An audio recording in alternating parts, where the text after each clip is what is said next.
ಬಂಧುಗಳೇ, ತಮಗೆಲ್ಲ ಮತ್ತೊಮ್ಮೆ ಮಯ ಚಾನಲ್ಗೆ ಆಧಾರದ ಸ್ವಾಗತ. ಬಂಧುಗಳೇ, ಧರ್ಮ, ಜಾತಿ, ಪಂಥ ಯಾವುದೇ ಇರಲಿ, ಎಲ್ಲವೂ ದೇವರನ್ನು ಕಾಣುವ ಮಾರ್ಗವನ್ನೇ ಹೇಳಿವೆ. ಅವು ಭಿನ್ನ ಭಿನ್ನ ಮಾರ್ಗವನ್ನು ಹೇಳಿರಬಹುದೇ ವಿನಃ ಅವೆಲ್ಲ ದೇವರಿಲ್ಲ ಎಂದು ಹೇಳಿಯೇ ಇಲ್ಲ. ಇಂತಹ ದೇವರನ್ನು ಕಾಣಲು ಸಾವಿರಾರು ವರ್ಷಗಳಿಂದ ಹುಟ್ಟಿದಂತಹ ಎಲ್ಲ ನರಮಾನವರು ದೇವರನ್ನು ಕಾಣುವ ಒಂದೊಂದು ಮಾರ್ಗದಲ್ಲಿ ಪ್ರಯತ್ನಿಸಿದ್ದಾರೆ.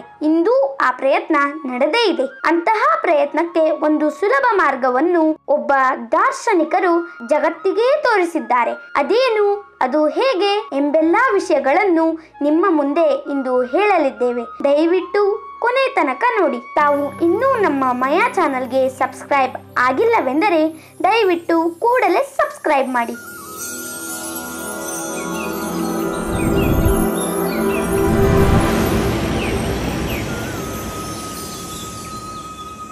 ಬಂಧುಗಳೇ, ನಿಮಗೆ ಗೊತ್ತೇ, ಒಮ್ಮೆ ಮೊಘಲ್ ಚಕ್ರವರ್ತಿ ತುಳಸೀದಾಸರನ್ನು ಕರೆಯಿಸಿ ನನಗೆ ನಿಮ್ಮ ದೇವರನ್ನು ತೋರಿಸಿ ಎಂದು ಪೀಡಿಸಿದನಂತೆ. ಅವನಿಗೆ ಗೋಚರವಾಗದೇ ಹೋದಾಗ ತುಳಸೀದಾಸರನ್ನು ಬಂಧಿಸಿದ್ದನಂತೆ. ಆಗ ಅವರು ಮಾರುತಿಯನ್ನು ಭಜಿಸಲು ಪ್ರತ್ಯಕ್ಷನಾದ ಮಾರುತಿ ತುಳಸೀದಾಸರ ಕಷ್ಟವನ್ನು ಕಂಡು ನಗರವೆಲ್ಲ ರಾಮದೂತರಿಂದ ತುಂಬಿ ಅವರ ಬಾಧೆಗೆ ಆ ಚಕ್ರವರ್ತಿಯೇ ಶರಣಾಗಿದ್ದು ನಿಮಗೆ ಗೊತ್ತೇ ಇದೆ. ಇಂತಹ ತುಳಸೀದಾಸರು ಇಂತಹ ಸಮಸ್ಯೆಗೆ ಶಾಶ್ವತ ಪರಿಹಾರವೆಂಬಂತೆ ಆ ದೇವರನ್ನು ಕಾಣುವ ಸುಲಭ ಮಾರ್ಗವನ್ನು ಜಗತ್ತಿಗೆ ತೋರಿಸಿದ್ದಾರಂತೆ. ಒಮ್ಮೆ ಭಕ್ತನೊಬ್ಬ ರಾಮನಾಮ ಗುಣಗಾನ ಮಾಡುವ ತುಳಸೀದಾಸರನ್ನು ಕೇಳುತ್ತಾನೆ, ನೀವು ಇಷ್ಟೆಲ್ಲ ರಾಮನ ಬಗ್ಗೆ ಗುಣಗಾನ ಮಾಡುತ್ತೀರಲ್ವಾ, ನಿಮಗೆ ಒಮ್ಮೆಯಾದರೂ ಶ್ರೀರಾಮನ ದರ್ಶನ ಆಗಿದೆಯೇ ಎಂದು.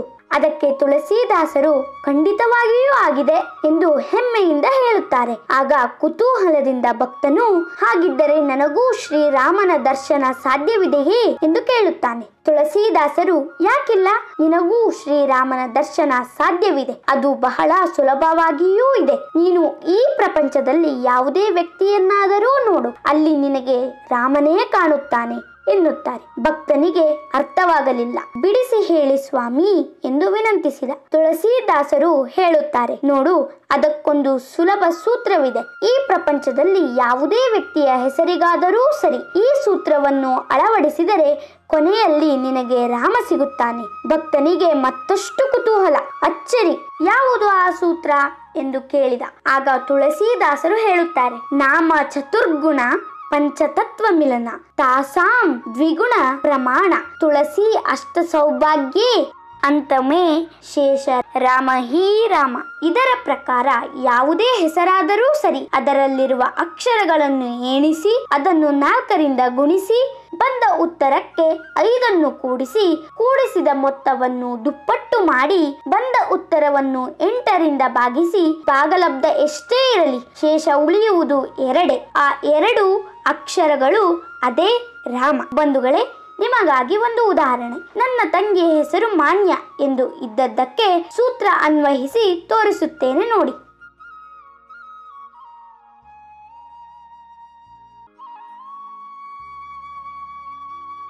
ಹೌದಲ್ವಾ?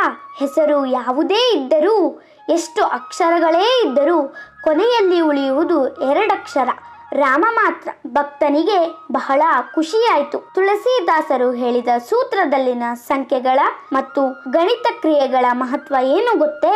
ಪ್ರತಿಯೊಬ್ಬ ವ್ಯಕ್ತಿ ತನ್ನ ಜೀವನದ ಮೂಲ ಉದ್ದೇಶಗಳು ಹಾಗೂ ಪ್ರಕೃತಿ ದತ್ತ ಜೀವನ ಚಕ್ರದ ಮುಖ್ಯತೆಗಳಾದ 4 ಪುರುಷಾರ್ಥಗಳ ಗುಣಗಳು ಧರ್ಮ, ಅರ್ಥ, ಕಾಮ, ಮೋಕ್ಷಗಳೊಂದಿಗೆ ಗುಣಿಸಬೇಕು.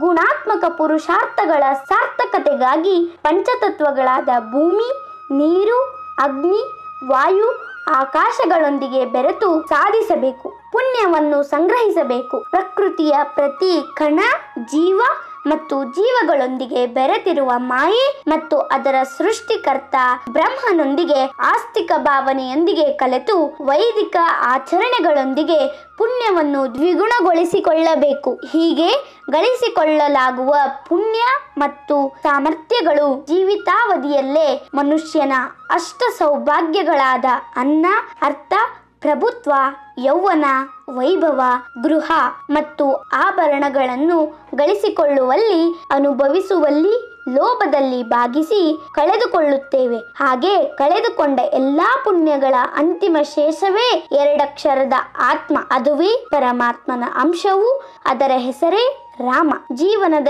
ಈ ಸುಂದರ ಚಕ್ರದಲ್ಲಿ ಧರ್ಮದ ಚೌಕಟ್ಟಿನಲ್ಲಿಯೇ ಇವೆಲ್ಲದರೊಟ್ಟಿಗೆ ಜೀವನ ಜಂಜಾಟ ನಡೆಸಿ, ಗುಣಿಸಿ, ಕೂಡಿಸಿ, ಭಾಗಿಸಿ, ಭೋಗಿಸಿ ಕೊನೆಗೂ ಉಳಿಯುವ ಶೇಷ ರಾಮ ಮಾತ್ರ. ಬಂಧುಗಳೇ, ತುಳಸಿದಾಸರ ಈ ಸೂತ್ರದ ವಿಶಾಲ ಅರ್ಥ ಕೇಳಿದ ಆ ಭಕ್ತ ತುಳಸಿದಾಸರ ಕಾಲಿಗೆರಗಿದ. ಇವತ್ತು ನನಗೆ ಶ್ರೀರಾಮನ ದರ್ಶನ ಮಾಡಿಸಿದಿರಿ, ಇನ್ನು ಯಾವಾಗಲೂ ನಾನು ರಾಮನನ್ನೇ ಕಾಣುತ್ತಿರುತ್ತೇನೆ ಎಂದು ಅಲ್ಲಿಂದ ಹೊರಟು ಹೋದನು. ಬಂಧುಗಳೇ, ಇದು ಕಾಲ್ಪನಿಕ ಕಥೆಯಲ್ಲ, ಸತ್ಯವಾದ ವಿಚಾರ. ಇದನ್ನು ನೀವು ಜೀವನದಲ್ಲಿ ಭಗವಂತನ ದರ್ಶನ ಪಡೆಯಲು ಬಳಸಬಹುದು ಎಂದು ಹೇಳುತ್ತಾ ಈ ಸಂಚಿಕೆಯನ್ನು ನಿಮಗೆ ಅರ್ಪಿಸುತ್ತಿದ್ದೇವೆ. ಇಂತಹುದ್ದೇ ಮಾಹಿತಿಗಾಗಿ ನಮ್ಮ ಮಯಾ ಚಾನಲ್ ಅನ್ನು ಲೈಕ್ ಮಾಡಿ, ಶೇರ್ ಮಾಡಿ, ಕಮೆಂಟ್ ಮಾಡಿ, ಬೆಲ್ ಐಕಾನ್ ಒತ್ತೋದನ್ನ ಮರಿಬೇಡಿ. ಜೊತೆಗೆ ನಿಮ್ಮ ಅಭಿಪ್ರಾಯ ತಿಳಿಸುವುದನ್ನು ಮರೆಯಬೇಡಿ.